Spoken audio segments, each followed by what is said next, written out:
पतिव्रतेचा name धर्म घ्या तुम्ही समजून,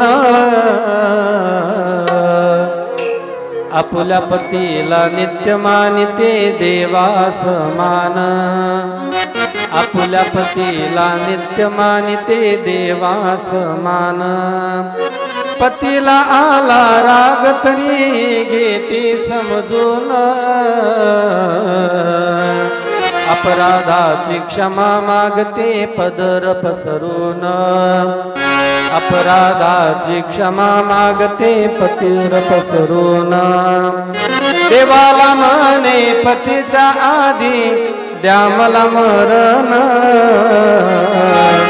तुळशीला पाणी घालिते पदर पसरून, तुळशीला पाणी घालिते नित्य नेमान. कळलं का तुम्हाला? म्हणा माझ्या पाठीमागे. पतिव्रतेचा नेम धर्म घ्या तुम्ही समजून,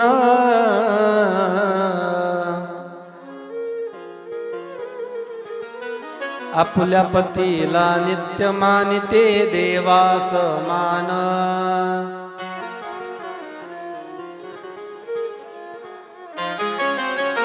आपुल्या पतीला नित्य मानिते देवा समान. आवाज वाढवा.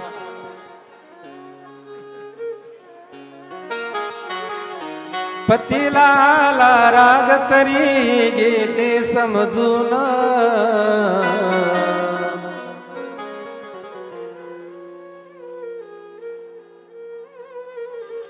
अपराधाची क्षमा मागते पदर पसरून,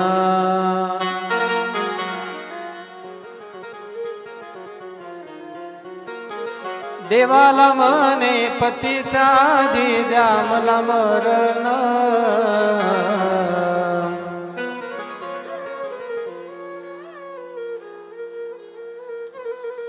तुळशीला पाणी घालिते नित्य नेमान.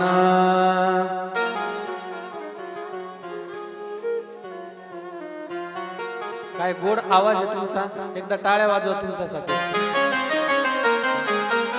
वा. पतिव्रतेचा धर्म या ठिकाणी सांगितलेला आहे. तुका म्हणे पतिव्रता तिची देवावरी सत्ता.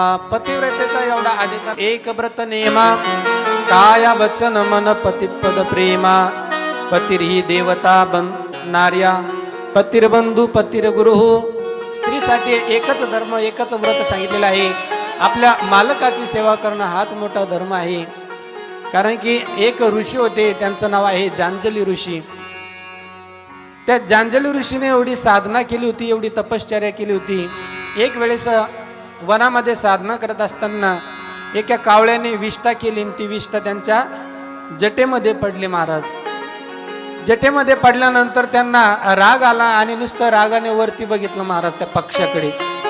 त्या पक्षाकडे बघितल्यानंतर महाराज तो पक्ष जागीच त्या ठिकाणी जळून भस्म झाला. पक्षी नाही बरोबर,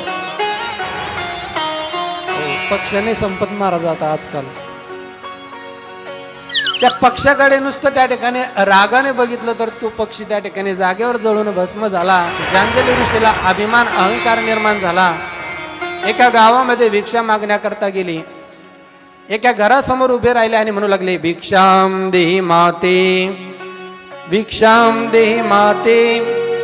परंतु आतमधून त्या ठिकाणी भिक्षा वाढण्यासाठी थोडा वेळ होऊ लागला. जांजली ऋषीला राग येऊ लागलेला आहे. रागाने त्या ठिकाणी बोलू लागलेले आहे. तेवढ्यात एक माऊली त्या ठिकाणी बाहेर आली. बाहेर आल्यानंतर जांजली त्या माऊलीला म्हणू लागले, हे बघा, जर मला राग आला तर मी त्या ठिकाणी काय करेल सांगता येत नाही, म्हणून मला लवकर भिक्षा द्या. मी जास्त वेळ त्या ठिकाणी गृहस्थी माणसाच्या घरासमोर थांबत नाही. त्यावेळेस ती माऊली त्या जांजली ऋषीला म्हणू लागले की, हे जांजली महाराज, तुम्ही थोडं शांत व्हा. तुम्हाला वाटत असेल की मी रागाने या स्त्रीला जाळून टाकेल, परंतु मी जळून जायला काही मी काही पक्षी नाही म्हणे, तो कावळा नाही म्हणे, मी कोण आहे. तर जांजली महाराज विचार करू लागले, मी वनामध्ये एक पक्षी जाळला, तो पक्षी जळालेला या स्त्रीला कसं काय माहीत झालं. तिला विचारू लागले की, हे माऊली, तू असं कोणतं तप केलं, असं कोणतं व्रत केलं जेणेकरून तुला माझी सगळी घटना त्या ठिकाणी कळाली. त्यावेळेस ती स्त्री म्हणू लागली की मी एक पतिव्रता स्त्री आहे आणि पतिव्रतेचा अधिकार तुम्हाला माहित नाही. तुका म्हणे पतिव्रता तिची देवावरी सत्ता एवढा असणारा पतिव्रतेचा अधिकार आहे. गोपाल कृष्ण भगवान की जय. आणि अशा पद्धतीने महाराज असं काही पतिव्रतेचं जर सांगा लागलं तर महाराज यायला लय गुदगुल्या होत्या. पुरुष मंडळीला फार गुदगुल्या होत्या. त्यांना माहिती आहे महाराजांनी कथेमध्ये जर सांगितलं तर आपली एकदम व्यवस्थित त्या ठिकाणी घरी गेल्यावर व्यवस्था होईल. परंतु तुम्ही सुद्धा लय जिम खेळत येत जाऊ नका. तुम्ही जर चांगले त्या ठिकाणी चांगल्या अवस्थेत आला तर तुमची नक्कीच पूजा करतील महाराज. गोपाल कृष्ण भगवान की जय.